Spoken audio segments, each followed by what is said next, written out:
JK செய்திகளின் இரவு நேர பிரதான செய்திகள்.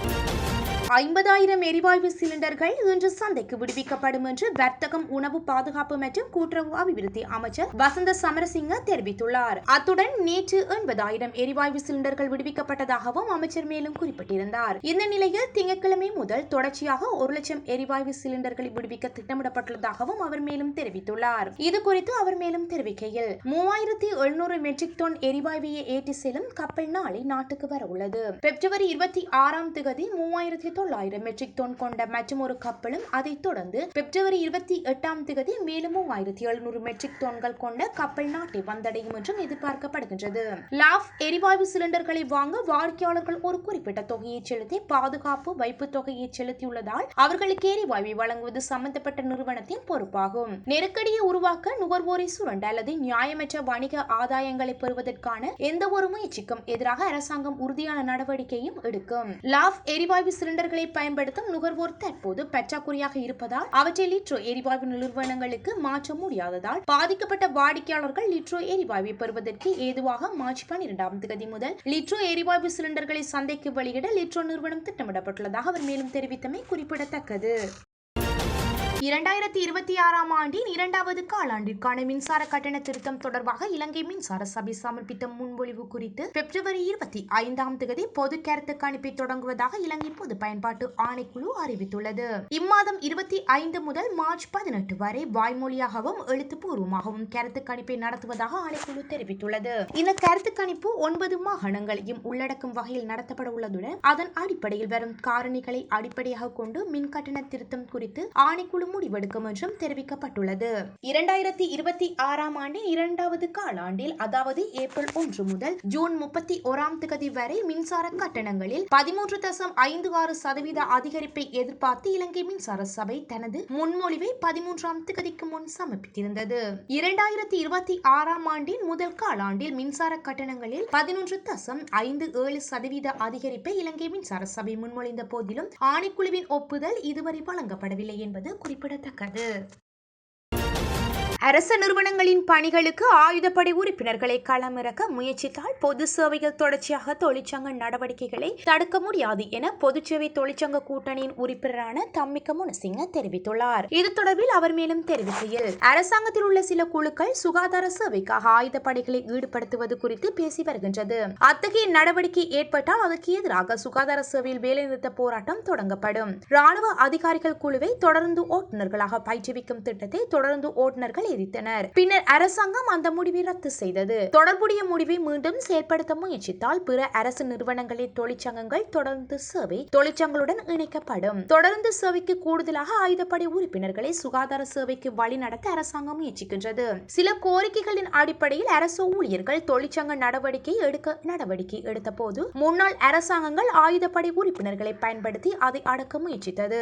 தற்போதைய அரசாங்கங்களை பிரதிநிதித்துவப்படுத்தும் தொழிற்சங்கங்கள் கூட அந்த நேரத்தில் அதற்கு எதிராக செயற்பட்டன. அரசு ஊழியர்களின் வாக்குகள் மூலம் ஆட்சிக்கு வந்த அரசாங்கம் முந்தைய அரசாங்கங்களைப் போலவே அரசு ஊழியர்களை அடக்க முயற்சிக்கின்றது. எதிர்காலத்தில் 5,000க்கும் குறைவான தொகைகளுக்கு QR குறியீடுகள் மூலம் செய்யப்படும் பரிவர்த்தனைகளுக்கு கூடுதல் கட்டணம் வசூலிக்க வேண்டாம் என்று முடிவு செய்யப்பட்டுள்ளதாக இலங்கை மத்திய வங்கி அறிவித்துள்ளது. இலங்கை மத்திய வங்கியின் ஆளுநர் நந்தலால் வீரசிங்க இதனை தெரிவித்துள்ளார். டிஜிட்டல் கொடுப்பனவுகள் குறித்து வணிக சமூகம் மற்றும் பொதுமக்களிடையே விழிப்புணர்வை ஏற்படுத்தும் நோக்கில் நேற்று காலை குர்நாகலில் இலங்கை மத்திய வங்கி ஏற்பாடு செய்திருந்த நிகழ்ச்சியில் இதனை தெரிவித்திருந்தார். இந்த சட்டத்தை விரைவில் செயற்படுத்த நடவடிக்கை எடுக்கப்படும் என்றும், பரிவர்த்தனையின் செலவு மிக குறைவாகவோ அல்லது பூஜ்ஜியமாகவே இருக்கும் என்றும், அது வணிகம் செய்யும் நபரையோ அல்லது பணம் செலுத்தும் நபரையோ பாதிக்காது என்றும் கூறியுள்ளார். அதன்படி மிக குறைந்த செலவில் பணம் செலுத்தும் முறை QR கட்டண முறை என்றும் அவர் மேலும் தெரிவித்துள்ளார். இலங்கைக்கான ஐக்கிய நாடுகளின் பதிவிட ஒருங்கிணைப்பாளர் மார்க் ஆண்ட்ரோ பிரான்ஸ், வெளிநாட்டு அலுவல்கள், வெளிநாட்டு வேலைவாய்ப்பு மற்றும் சுற்றுலாத்துறை பிரதி அமைச்சர் அருண் ஹேமச்சந்திரவை நேற்று அமைச்சில் வைத்து மரியாதை செலுத்தியதாக சந்தித்து பேசினார். இந்த சந்திப்பின் போது இலங்கைக்கும் ஐக்கிய நாடுகளின் அமைப்புக்கும் இடையிலான தற்போதைய ஒத்துழைப்புகள் குறித்து விரிவாக ஆராயப்பட்டது. குறிப்பாக பின்வரும் முக்கிய விடயங்கள் கலந்துரையாடலில் இடம்பெற்றன. நாட்டின் முன்னுரிமைக்கு நிலையான அபிவிருத்தி இலக்குகளை எட்டுதல், தற்போதைய பொருளாதார சவால்களை முறியடிப்பதற்கான முயற்சிகள் மற்றும் அதற்குரிய ஒத்துழைப்புகள், அரசு நிறுவனங்களின் வினைத்திறனை மேம்படுத்தல், மனித உரிமைகளை பாதுகாத்தல் மற்றும் மேம்படுத்தல் தொடர்பான விடயங்கள், சர்வதேச சட்டங்களுக்கு மதிப்பளித்தல் மற்றும் விதிமுறைகளை அடிப்படையாக கொண்ட சர்வதேச ஒழுங்கை பேணுவதில் இலங்கையின் அர்ப்பணிப்பை பிரதி அமைச்சர் இதன்போது மீண்டும் உறுதிப்படுத்தினார். பன்முகத்தன்மை கொண்ட சர்வதேச கட்டமைப்புக்குள் ஆக்கப்பூர்வமான முறையில் இணைந்து செயல்பட இலங்கை தயாராக இருப்பதாகவும் அவர் மேலும் தெரிவித்திருந்தார். ஐக்கிய நாடுகளுடனான நீண்ட கால பங்களிப்பு வாதத்தை இலங்கை உயர்வாகவும் மதிக்கின்றது. அனைவரையும் உள்ளடக்கிய வளர்ச்சி, மீளெழும் திறன் மற்றும் நிலையான அபிவிருத்தி ஆகியவற்றை நோக்கிய பயணத்தில் ஐக்கிய நாடுகளுடன் இணைந்து பணியாற்ற எதிர்பார்ப்பதாகவும் இந்த சந்திப்பின் முடிவில் பிரதி அமைச்சர் அருண் ஹேமச்சந்திர இதன்போது கூறினார். வடக்குக்கு சென்ற ஜனாதிபதி அனுரகுமார திசாநாயக்க மற்றும் பிரதமர் ஹரணி அமரசூரிய ஆகியோர் தெரிவித்த கருத்துக்களை உடனடியாக மீள பெற்றுக் கொள்ள வேண்டும் என்று கொட்டாபிட்டி ராவுலதேர தெரிவித்துள்ளார். அதாவது வடக்குக்கு பௌர்ணமி தினத்தில் விகாரைக்கு வரும் தென் பகுதியினர் வைராக்கியத்தை விதைப்பதாக ஜனாதிபதி கூறிய விடயம் மற்றும் பிரதமர் மன்னாரில் தெரிவித்த கருத்தான யுத்தத்தை எங்களை கோட்டா மேற்கொண்டனர் என்ற கருத்துக்கள் வெறும் சர்ச்சையை ஏற்படுத்தியிருந்தது.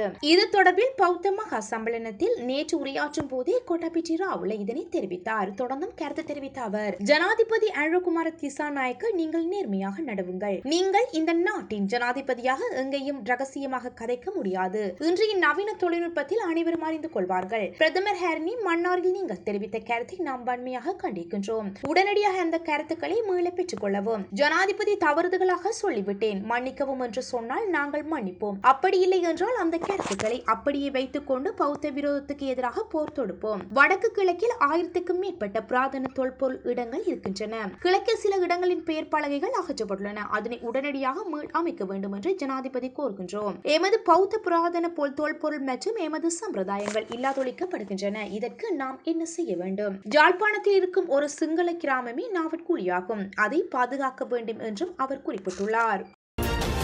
இறுதி யுத்த காலப்பகுதியில் தமிழீழ விடுதலை புலிகளை காப்பாற்றும் வகையிலேயே மஹிந்த ராஜபக்ஷ தரப்பு செயற்பட்டு வந்ததாக ஃபீல்ட் மார்ஷல் சரத் பொன்சேகா வெளியிட்டு வரும் கருத்துக்கள் பாரிய அரசியல் விவாதங்களை உருவாக்கியுள்ளன.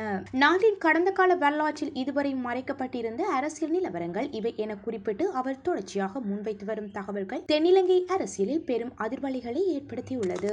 அத்தோடு கோட்டபாய ராஜபக்ஷவின் ராணுவ தீர்மானங்கள் மற்றும் அவரது போர்க்கால அணுகுமுறைகள் குறித்து பல்வேறு விமர்சனங்களை முன்வைத்துள்ள பொன்சேகா அவை ராணுவ ரீதியாக பாரிய தாக்கங்களை ஏற்படுத்தியதாகவும் சுட்டிக்காட்டியுள்ளார். ராஜபக்ஷ குடும்பத்தினர் குறித்து மக்கள் மத்தியில் நிலவி வந்த நீண்டகால அரசியல் பிம்பங்களை உடைக்கும் நோக்கில் இத்தகைய தகவல்களை அவர் பகிர்ந்து வருவது பெரும் சர்ச்சையை கிளப்பியுள்ளது.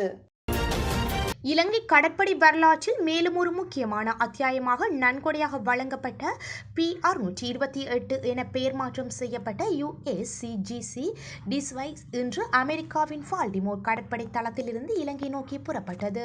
14,775 மைல்கல்கள் தொலைவை உட்படுத்திய இந்த பயணம் இலங்கை கடற்படை கப்பல் ஒன்றினால் மேற்கொள்ளப்பட மிக நீண்ட ஒற்றை கடற்பயணமாக பதிவாகியுள்ளது. மேலும் இலங்கை கடற்படை கப்பல் ஒன்று முதன்முறையாக பனாமா கால்வாய் வழியாக செல்லும் வரலாற்று சாதனையாகவும் இது அமையும் என்றும் கூறப்படுகின்றது. இந்த சாதனை இலங்கை கடற்படையின் மேம்பட்ட வழி செலுத்துதல் திறனை மட்டுமல்லாது இத்தகைய சிக்கலான கடல் நடவடிக்கைகளை சாத்தியமாக்கும் சர்வதேச ஒத்துழைப்பின் வலிமையும் எடுத்து காட்டுகின்றது. கேப்டன் கயன் விக்ரமசூரியாவின் தலைமையில் 14 அதிகாரிகள் மற்றும் 72 கடற்படையினரை உள்ளடக்கிய மொத்தம் 86 பேரை கொண்ட திறமையான குழு இந்த கப்பலில் பணியாற்றப்படுகின்றது. பாதுகாப்பான கடற்பயணத்தையும் பாதையில் உள்ள நாடுகளுடன் தூதரக உறவுகளை வலுப்படுத்துவதை நோக்காகவும் கொண்டு முக்கிய துறைமுகங்களில் கப்பலில் நிறுத்தவும் திட்டமிடப்பட்டுள்ளதாக தெரிவிக்கப்பட்டுள்ளது. 77 நாட்கள் கடற்பயணத்தை நிறைவு செய்ததன் பின்னர் இந்த வரலாற்று பயணத்தின் இறுதி கட்டமாக 2026 மே 8 திருகோணமலை துறைமுகத்தை P-628 அடைய வந்துள்ளது. யாழ்ப்பாணம் சுன்னாகம் போலீஸ் நிலைய புதிய பொறுப்பதிகாரியாக தமிழ் போலீஸ் அதிகாரியான எஸ். நிதர்சன் நியமிக்கப்பட்டுள்ளார். ஏற்கனவே கடமை புரிந்த போலீஸ் அதிகாரியான ஃப்ராடோ என்பவருக்கு திடீர் இடமாற்றம் வழங்கப்பட்ட நிலையில் புதிய பொறுப்பதிகாரியாக நிதர்சன் நியமிக்கப்பட்டிருந்தார். அதேபோல தமிழர் பகுதிகளில் தமிழ் தெரியாத சிங்கள மொழி பேசும் பொறுப்பதிகாரிகளை நியமிப்பதால் மக்கள் தமது பிரச்சனைகளை தெளிவாக கூற முடியாத சூழ்நிலையும் காணப்படுகின்றது. இந்த நிலையில் தமிழ் போலீஸ் பொறுப்பதிகாரி நியமிக்கப்பட்டதன் மூலம் மக்களுக்கான சேவைகளை திறம்பட செய்ய முடியும் என்றும் நம்பிக்கை வெளியிடப்பட்டுள்ளது. ஐசிசி போட்டிகளில் வரலாற்றில் இந்தியா பாகிஸ்தான் போட்டியில் டிஜிட்டல் முறையில் அதிகம் பார்க்கப்பட்ட T20 போட்டியாக சாதனை படைக்கப்பட்டுள்ளது. கடந்த 15ஆம் தேதி கொழும்பில் உள்ள ஆர். பிரேமதாச மைதானத்தில் நடைபெற்ற இந்த போட்டியை 163 மில்லியன் மக்கள் டிஜிட்டல் முறையில் பார்த்ததாக இந்த ஆண்டு உலகக்கோப்பையின் அதிகாரப்பூர்வ டிஜிட்டல் மற்றும் ஒளிபரப்பு கூட்டாளியான ஜியோஸ்டார் அறிவித்துள்ளது. அதன் அடிப்படையில் பார்வையாளர்களின் எண்ணிக்கை இந்தியா மற்றும் தென்னாப்பிரிக்கா இடையேயான 2024 T20 உலகக்கோப்பை இறுதிப் போட்டியின் பார்வையாளர்களின் எண்ணிக்கையை விட இது அதிகமாக பதிவாகியுள்ளது. இந்தியா மற்றும் பாகிஸ்தானுக்கு இடையே அதிகரித்து வரும் அரசியல் நெருக்கடி காரணமாக இரு நாடுகளுக்கும் இடையிலான கிரிக்கெட் போட்டிகளுக்கான பார்வையாளர்களின் கவனம் வழமைக்கு இந்த நிலையில் கடந்த T20 உலகக்கோப்பையில் இந்தியா பாகிஸ்தான் போட்டியை பார்த்த மக்களின் எண்ணிக்கையுடன் ஒப்பிடும்போது இந்த முறை பார்வையாளர்களின் எண்ணிக்கையில் 56% அதிகரிப்பு ஏற்பட்டுள்ளதாக தெரிவிக்கப்பட்டுள்ளது.